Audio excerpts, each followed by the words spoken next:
difference between Don Cherry and the CIA. One wants to wear the poppy, the other wants to harvest it. The elites have the vaccine or they'll be given the antidote. Tom Hanks is saying all he needs is a little chicken soup and a Dayquil Coolada. Meanwhile, you and I'll be like Captain Pike in the light-up chair. One for yes and two for no. You ain't never been down.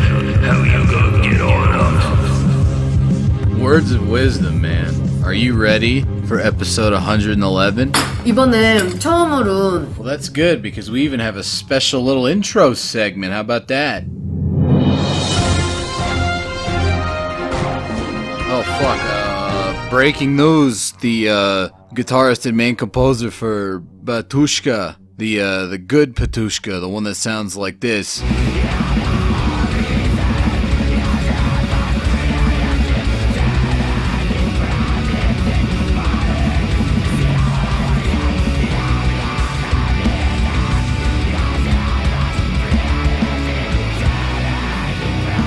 Yeah, the good one.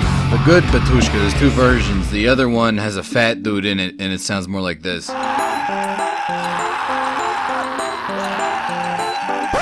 yeah, the main dude in the good version of that band, Krzysztof Drabkowski. What does this say? Look, just say Smith or Jones or something. There's no way you can pronounce that right. Anyway, he's like the first high-profile metal dude to get the coronavirus. He was actually the first person diagnosed with that virus in his particular region of Poland that he's from. So, I mean, I guess that's exciting. Probably not. It kind of blows. I mean, he put out a good album last year. So, pouring out for the homie. Also, a band that I like a lot is putting out a new album. It's Malakarpatan from Slovakia. I won't go too in-depth with it because I did an episode on their 2017 album. It was actually probably the first RFI you should listen to. The ones before that are kind of shitty.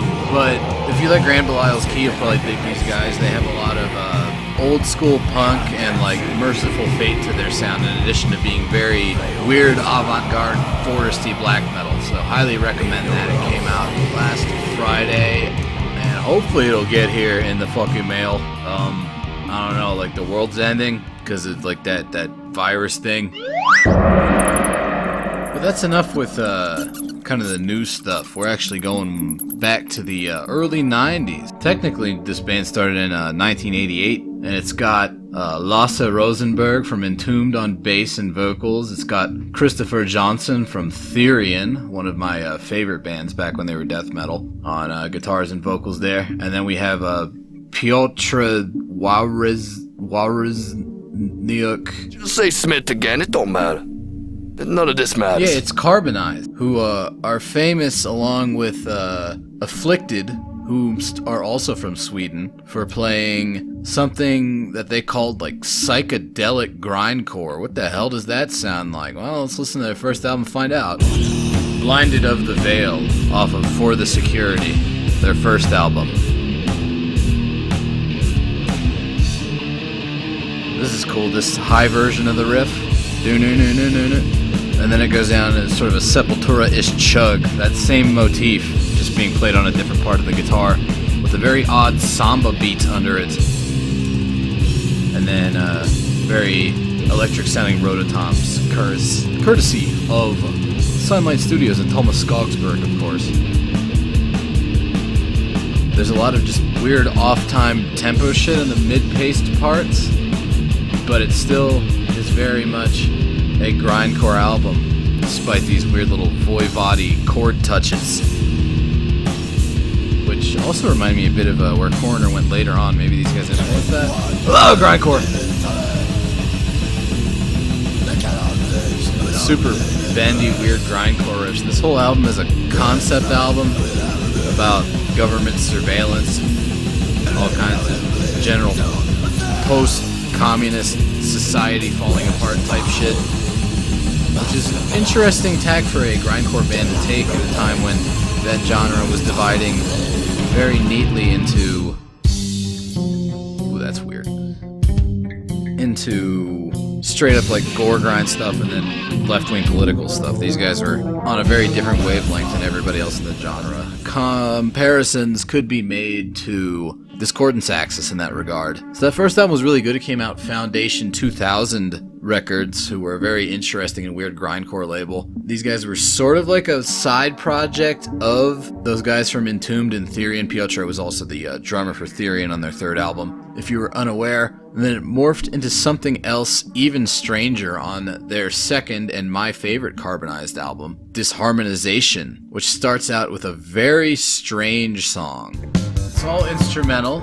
It's called Frozen Landscapes.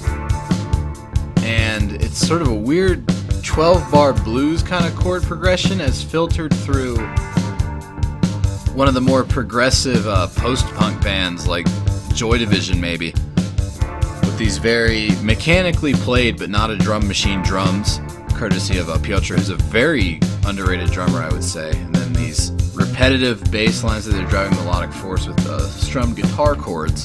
And each time that little 12-bar thing loops around, we get some weird guitar insertions. You might get a little bit of acoustic stuff, weird kind of little jangly thing, sort of following up on those chords that were played with that very chorus-heavy, spaced-out clean guitar thing from earlier.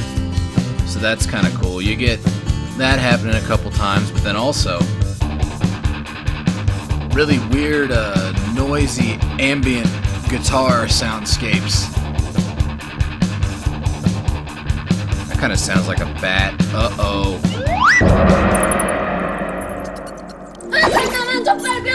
I'm just kidding. What do you care anyways? That's the other side of the fucking Yalu River. But having a weirdo instrumental like that at the beginning of the album lets you know you're about to listen to something a little bit out there, a little bit strange. A little cuckoo, a little wacky. Which is in keeping with where Christopher Johnson's band Therion, I'm assuming he was the main songwriter because a lot of this album sounds like that era of Therion. Therion was getting real weird around that time as well. For more on that, listen to my Therion episode, but here's an interesting little musical tidbit. You might remember this part if you're familiar with the second Therion album.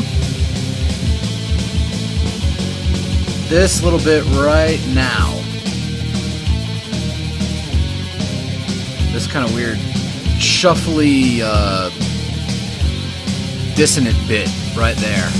And then it goes into that slidey riff, which I expounded upon the virtues of ad nauseum in that Therion episode. But that little musical phrase, the it comes back on this Carbonized album in a new form and goes into a completely different direction.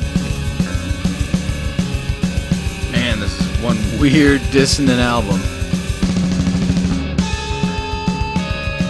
Then these spooky sounding melodies are going to intertwine and bring forth the rebirth of that musical motif. How about that? And it sounds even more warped and disturbed than it did on the Therion album, on this Carbonized release. It goes in an even more bizarre direction than that slidey riff. Now that the production's so spare with that very loud bass and the lightly distorted guitars, very odd for this sort of strange, brutal, avant-garde death metal mess.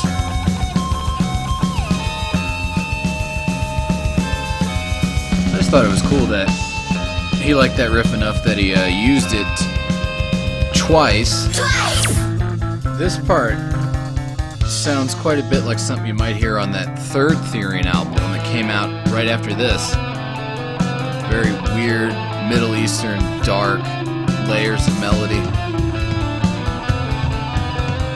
Spooky, atmospheric type shit.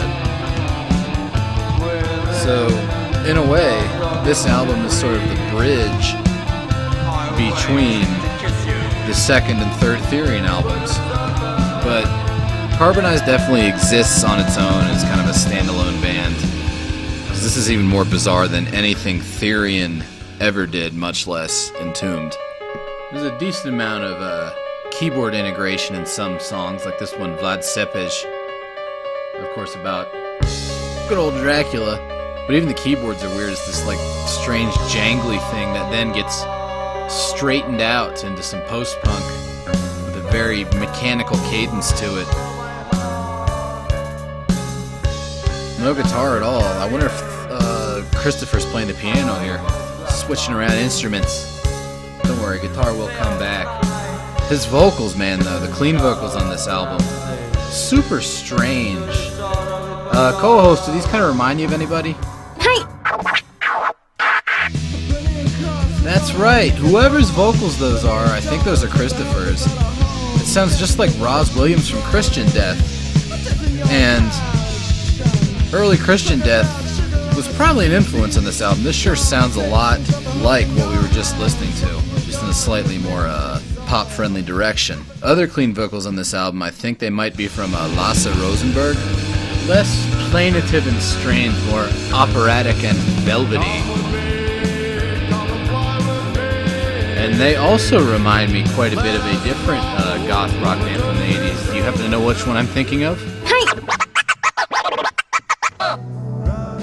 Oh my god, you're so good at this. 언제쯤 데뷔할 수 있을까라는 생각은 당연히 많이 했고. You're right, I shouldn't have expected any less. But yeah, I think it's Lasse, and he sounds a lot like this guy, Brendan Perry from Dead Can Dance. Dead Can Dance, even more than Christian Death, were always sort of like the goth band of choice for a lot of metalhead people. You probably wouldn't get Summoning and Abigor sounding the way they do had this band not existed. So you have Brendan Perry, and you have Roz Williams, or at least people that sound a whole hell of a lot like them, singing on one of the most bizarre and frightening death metal albums of all time. Gotta love that post-punky bass and drums. Very interesting for the genre. But yeah, it's still death metal. And it's still Christopher Johnson in the early 90s who had the most wicked fucking screams and snarls possibly of the genre at that point. Very voivody usage of dissonant guitar things. Disharmonic orchestra was also an influence on this album. Let's do a disharmonic orchestra episode. So that's kind of a grindcore riff. But then you have this weird spooky riff going over it, that little lead guitar thing. And the bass is much more prominent than would be normal for this type of music. Which I'm fine with because I like Lars Rosenberg a lot. He's in a lot of cool bands besides Entombed. He was also in a Monastery with members of Sinister. They only ever put out like a little demo, but it's a good one. I like this. This is like a No Means No riff if it was played by a death metal band. God, those vocals are so fucking nasty.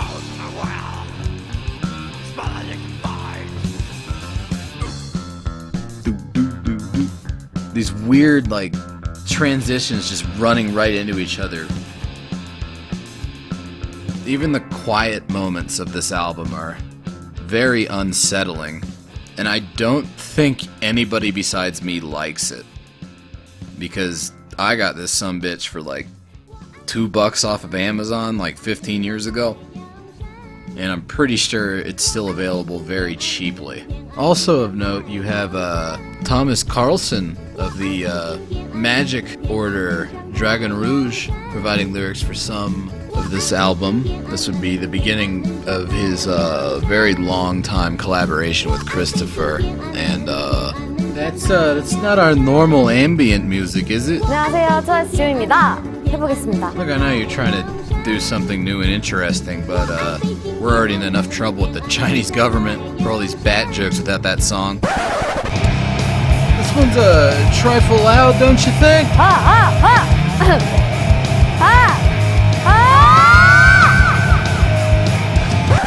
안녕, 나는 총무부장이야. That's alright, it was a noble attempt at experimentation, which would be a fairly charitable assessment of the third Carbonized album.